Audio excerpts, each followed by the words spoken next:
Hola, bienvenido a este video.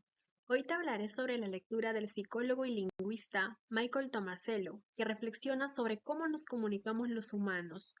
Una lectura que nos invita a mirar el lenguaje desde sus orígenes. Acompáñame a descubrirlo. El primer punto que aborda Tomasello es sobre los gestos en simios. Los simios aprenden mucho de sus gestos a lo largo de su vida, y eso les permite usarlos de forma muy flexible y sobre todo intencional. Es decir, no son reacciones automáticas, sino formas activas de comunicarse con otros. Para eso están atentos hacia el otro, los está mirando, si responde, si entiende. Esto contrasta totalmente con sus vocalizaciones, como gritos o chillidos, que son emocionales, no aprendidas y que no están dirigidas a alguien en específico, sino que se lanzan al aire, sin buscar una reacción concreta del otro. Y aquí aparece un concepto clave en la lectura, la ritualización ontogénica. ¿Qué significa? Significa que los simios no nacen con un repertorio fijo de gestos, sino que los construyen y aprenden durante su desarrollo individual, a partir de interacciones repetidas con otros. Por ejemplo, un gesto como extender la mano para pedir algo no es innato, sino que surge porque lo han hecho varias veces en contextos similares y se vuelve significativo para ellos y para los demás. Este proceso también existe en humanos y nos habla de algo fascinante, la capacidad de transformar una acción en un signo social con intención. Ahora bien, los simios usan esos gestos para pedir cosas directamente. Por ejemplo, si quieren comida, hacen un gesto claro de dámelo, pero también hacen algo más complejo, utilizan lo que Tomasello llama buscadores de atención. ¿Qué son? Son gestos que no piden algo directamente, sino que buscan que el otro mire hacia un lugar o algo en particular y luego a partir de eso actúe. Por ejemplo, un simio puede mirar una fruta, luego mirar a su cuidador. No dice dámela, pero quiere que el humano la vea y entienda que deba dársela. Esto es importante porque puede ser uno de los pocos, o quizá el único acto comunicativo intencional del mundo no humano, que funciona de manera parecida a la humana, en dos pasos. Primero atraer la atención, después provocar una acción. Esto es lo que Tomasello llama intencionalidad dividida, y es una forma de comunicación más avanzada, porque no busca solo un resultado inmediato, sino que involucra una pequeña estrategia. Primero te muestro, luego espero que actúes. Pero ojo, esto no significa que que los simios compartan metas con los otros al comunicarse. Aunque puedan interpretar lo que el otro quiere o hace, en general cada uno tiene su propio objetivo. No actúan para lograr algo juntos. Por eso hablamos de intencionalidad individual. Yo comunico lo que necesito, tú decides si reaccionas o no, pero no construimos algo en conjunto. En cambio, en los humanos, como veremos más adelante, el lenguaje se apoya en algo distinto, la cooperación compartida. No solo comunicamos para conseguir cosas, sino para crear significado juntos, para compartir ideas, emociones, experiencias e incluso para construir cultura. Cuando hablamos de la comunicación humana, no basta con decir que es intencional. Los simios también se comunican con intención. Lo que hace que nuestra forma de comunicarnos sea especialmente compleja es que está basada en algo mucho más profundo, lo que Tomasello llama intencionalidad compartida. Esto significa que no solo entendemos lo que el otro quiere, sino que colaboramos porque compartimos propósitos, miradas y hasta emociones. Para que eso ocurra necesitamos una habilidad cognitiva muy especial, la lectura de la mente recursiva. ¿Qué es eso? Es la capacidad de pensar algo como yo sé que tú sabes que yo sé, y así en varias capas. Aunque suene enredado, es lo que usamos todo el tiempo cuando tratamos de imaginar qué está pensando el otro, qué necesita o qué sabe en común conmigo. Esta habilidad, cuando se activa en la interacción social, nos permite tener metas conjuntas y enfocar nuestra atención juntos, es decir, estar en la misma página. Y esto crea lo que Tomasello llama un terreno común conceptual, que es como el espacio mental compartido donde nuestra comunicación fluye con naturalidad. Además, los motivos que nos empujan a comunicarnos no son solo prácticos, son profundamente cooperativos, como acá podremos observar en estos cuadritos. Según Tomasello, tenemos tres grandes motivos para comunicarnos: pedir, porque necesitamos ayuda; informar, porque queremos ayudar ofreciendo datos útiles; por último, compartir, porque queremos crear lazos, compartiendo emociones o actitudes. Y para que todo esto funcione, confiamos en lo que él llama los supuestos mutuos. ¿Qué son? Son esas cosas que todos asumimos cuando nos comunicamos. Sé que tú quieres entenderme, tú sabes que yo quiero cooperar y ambos sabemos que seguimos ciertas normas para que esto funcione. Es como un pacto silencioso que nos dice estamos jugando al mismo juego. Incluso los gestos más simples como señalar o imitar algo ya muestran esa cooperación implícita. Señalar, por ejemplo, dirige la atención del otro. Hacer un gesto icónico como mover la mano simulando que veo algo dirige su imaginación. Tomasello llama esto comunicación natural, porque no necesita palabras, pero sí necesita intención, cooperación y un terreno común compartido. Y aquí viene algo clave. Esas formas naturales de comunicación son la base de las convenciones comunicativas arbitrarias que usamos hoy, como las palabras. Las lenguas humanas no surgieron de la nada. Según Tomasello, nacieron a partir de gestos naturales que con el tiempo se transformaron y se volvieron símbolos convencionales. A eso le llama una deriva hacia lo arbitrario. Es decir, pasar de algo que parece a su significado como un gesto de beber a algo más abstracto como decir agua. Así lo que hoy usamos como lenguaje se sostiene sobre una infraestructura primitiva, cooperativa, natural, pero profundamente humana. Bien, ahora pasaremos a algo un poco más interesante. Vamos a centrarnos en otro personaje. Luego Tomasello dirige la atención a los más pequeños, porque si queremos entender cómo nace la comunicación, nada mejor que observar cómo empieza todo en los bebés humanos.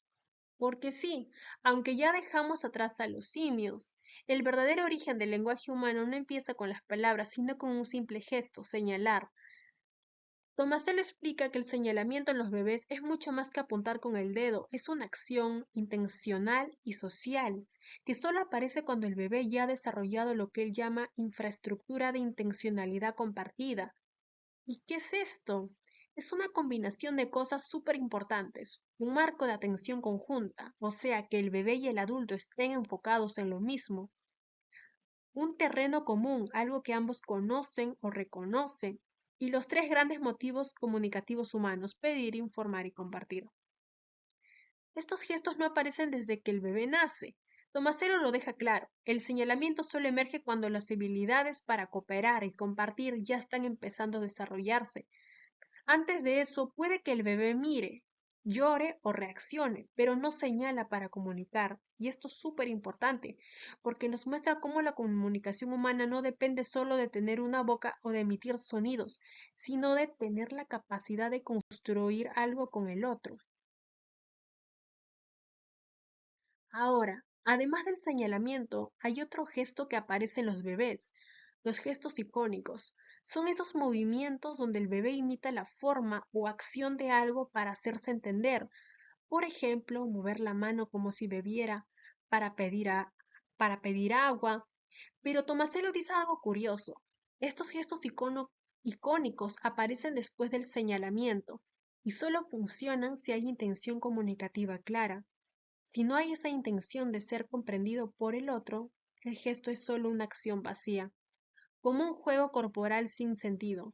Y otra cosa interesante es que estos gestos icónicos duran poco tiempo.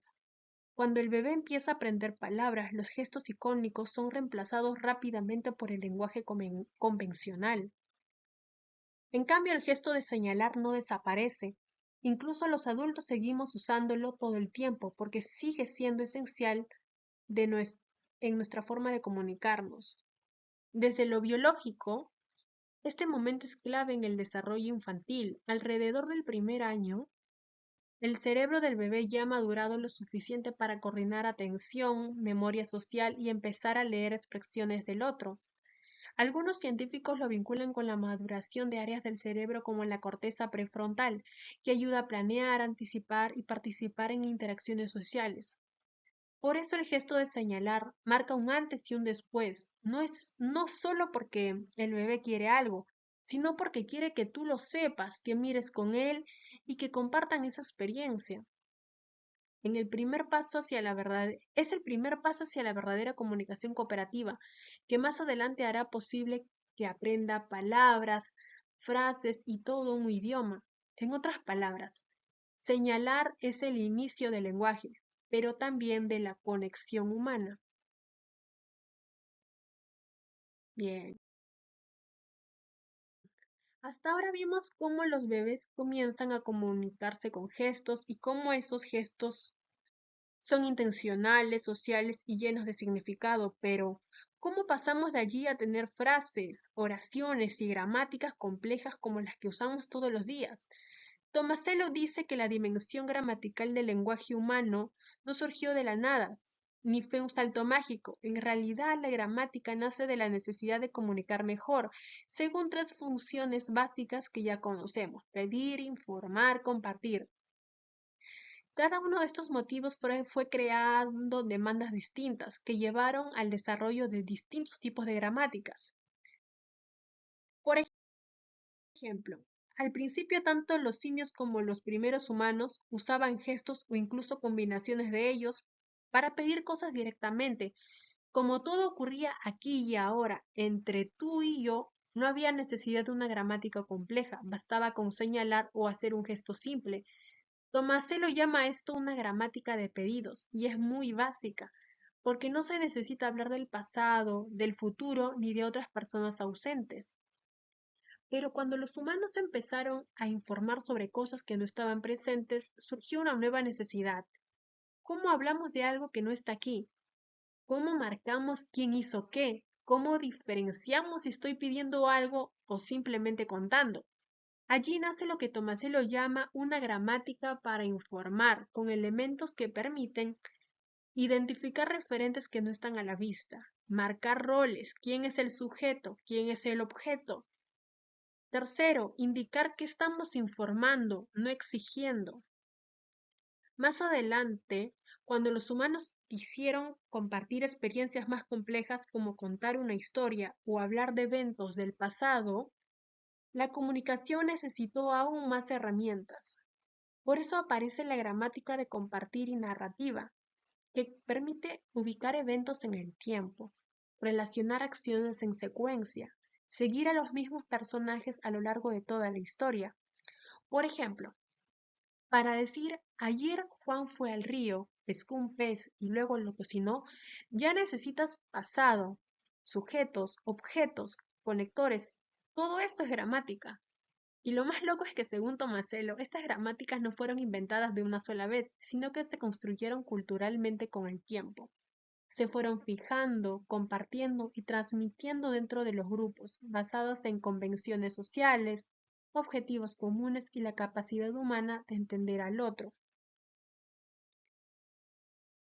Y aquí Tomasello hace un experimento mental muy curioso para demostrar por qué el lenguaje no pudo surgir directamente con sonidos, como los gritos de los simios. Imaginemos dos grupos de niños criados en una isla desierta. Un grupo no puede hablar, pero puede gesticular. El otro grupo no puede hacer gestos, solo puede vocalizar sonidos.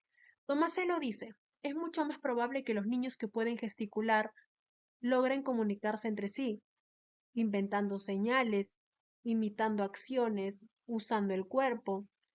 En cambio, los que solo pueden hacer sonidos sin gestos probablemente no logren crear un sistema comunicativo tan rico, tan complejo. ¿Por qué? Porque los sonidos por sí solos no son claros ni compartidos. Los gestos dirigen la mirada del otro, conectan con la acción y con la intención. Las vocalizaciones, en cambio, tienden a expresar solo emociones personales como miedo o enojo. Por eso Tomasello cree que el lenguaje humano vocal tuvo que pasar primero por un estadio gestual más natural, más visual, más compartido. Incluso propone que las primeras palabras habladas solo fueron posibles porque estaban acompañadas por gestos. Si la palabra adquiría sentido porque el gesto ya tenía significado. Y bueno, ya pasamos a la última parte, que es la final. Bueno, vamos a dar algunas pequeñas conclusiones. Para terminar este recorrido, me gustaría que nos quedemos con esta idea clave. Hablar no es solo usar palabras. Cada vez que nos comunicamos, estamos haciendo algo mucho más profundo, un acto social. Cuando digo algo, no lo digo al aire, lo digo para ti, con intención, con propósito, con la esperanza de que tú entiendas, imagines, sientas o hagas algo conmigo. Y eso solo es posible porque como humanos compartimos una infraestructura psicológica que nos permite colaborar, compartir y entendernos más allá de lo literal. El lenguaje, o como dice Tomasello, la comunicación lingüística, no es un objeto que uno tenga o memorice como un libro de reglas. Es una acción social viva, construida con convenciones, que se mantiene solo si lo usamos juntos y con fines compartidos. Así que, al final del día, hablar es colaborar, es invitar al otro a construir un significado contigo. Por eso, cierro acá mi diapositiva con esta frase, ¿no? El lenguaje no es un objeto, es una forma de estar con otros. Y acá este pequeño resumen de lo que vimos en toda la diapositiva. Muchas gracias.